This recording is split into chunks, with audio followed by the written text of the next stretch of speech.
BDC में हमारे साथ हमारे दो कलीग हैं।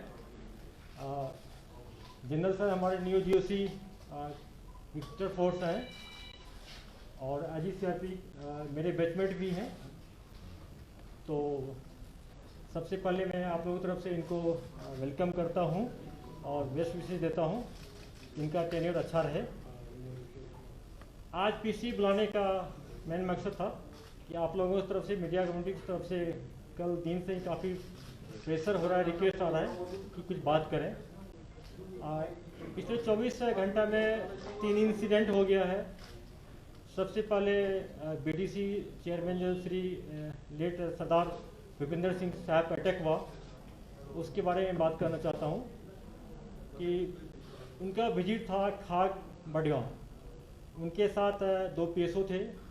SHO भी दिन में उनको घुमाया। इवनिंग में उन्होंने दोनों PSO को खाग थाना में ड्रॉप कर दिया और बोला मैं तुरंत आ रहा हूँ। बिना पुलिस को बताए चुपचाप अपने प्राइवेट गाड़ी में अकेले अपने गांव चले गए, जो वहाँ से काफ़ी 10-12 किलोमीटर दूर था। घर पहुँचते ही उन पर फायर हो गया। उस इंसिडेंट में हम लोग दोनों पुलिस के जो PSO थे उनको सस्पेंड किए हैं और तफ्तीश चल रहा है और 2 सस्पेक्ट को बुलाए हैं। SP बडगांव खुद पूछताछ कर रही है उसके बारे में।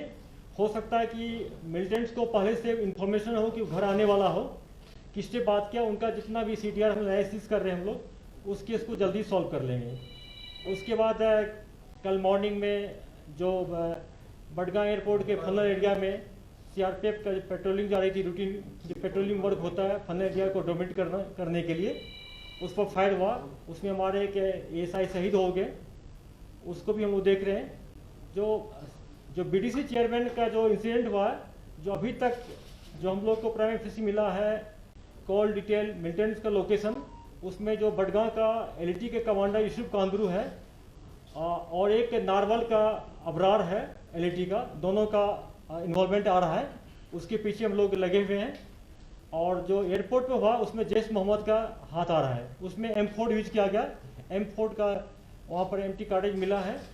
तो और जनरली जैश मोहम्मद वाले M4 यूज करते हैं। और उसके बाद कल इवनिंग में 6:20 में हमारे एडवोकेट साहब जो है कादरी साहब अपने घर में बैठे हुए थे। उनके घर में 2 क्लाइंट आया है। दोनों के हाथ में फाइल था और नकाब बंद था, पूरा मास्क लगाए हुए थे। प्लास्टिक के चेयर पर नीचे बैठे और वकील साहब को बुलाया और बोला कि मेरा एक एक्सीडेंट का केस है, आपसे सजेशन लेना है। जो ही वकील साहब नीचे उतरे तो अंधाधुंध पिस्टल से फायर किया। उसके सर में 4 गोली पिस्टल से फायर किया। उनको हॉस्पिटल लाया जा रहा था, लेकिन रास्ते में उनका डेथ हो गया। भागते टाइम में मिलिटेंट ने हवा में 2-3 राउंड फायर किया है और गली में जो CCTV कैमरा एक लगा हुआ है उसका फुटेज हम लोग लिए हैं, उसको देख रहे हैं। उससे ट्रैक डाउन करते हैं कि कौन मिलिटेंट इन्वॉल्व है। आज सुबह मैंने जाके मौके का मुआयना किया, उनके घर भी गए, सीन ऑफ क्राइम का विजिट किए, SP, SSP, SDPO सारे SHO का मीटिंग लिए और एक SIT बना दिए जिसको हेड कर रहा है SP हजरत बल। उसमें SDPO जडीबल रहेगा, हमारे एक PC कार्गो का एक DSP साहब रहेंगे, SHO भी रहेंगे, एक लीगल एक्सपर्ट रहेगा। SIT को आदेश दिया गया है कि जल्दी से जल्दी इसके उसको सॉल्व करें। कौन सा मिलिटेंट, कौन सा आउटफिट मिलिटेंट का इन्वॉल्व है, उसको जल्दी से पता करके उनको हम लोग अरेस्ट करने का पूरा प्रयास करेंगे। अरेस्ट नहीं होगा तो इनकाउंटर में यूटिलाइज करने का प्रयास करेंगे, लेकिन ये केस हमारे लिए टॉप प्रायोरिटी है।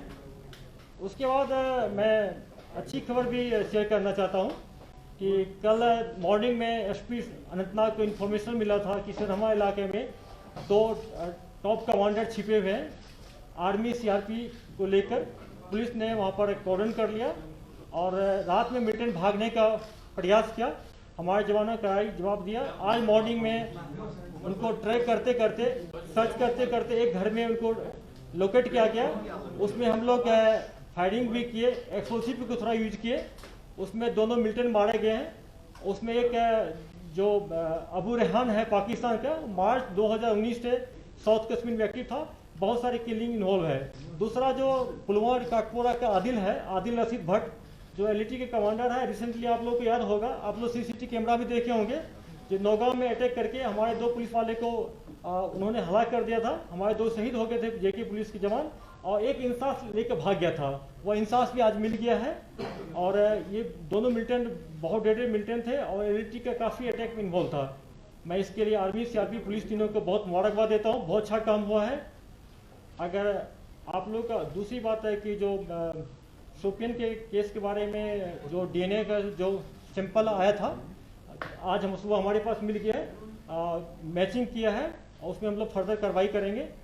अगर आप लोग को स्पेसिफिक क्वेश्चन है जोशी साहब से या सीआरपी साहब या मुझसे से पूछ सकते हैं।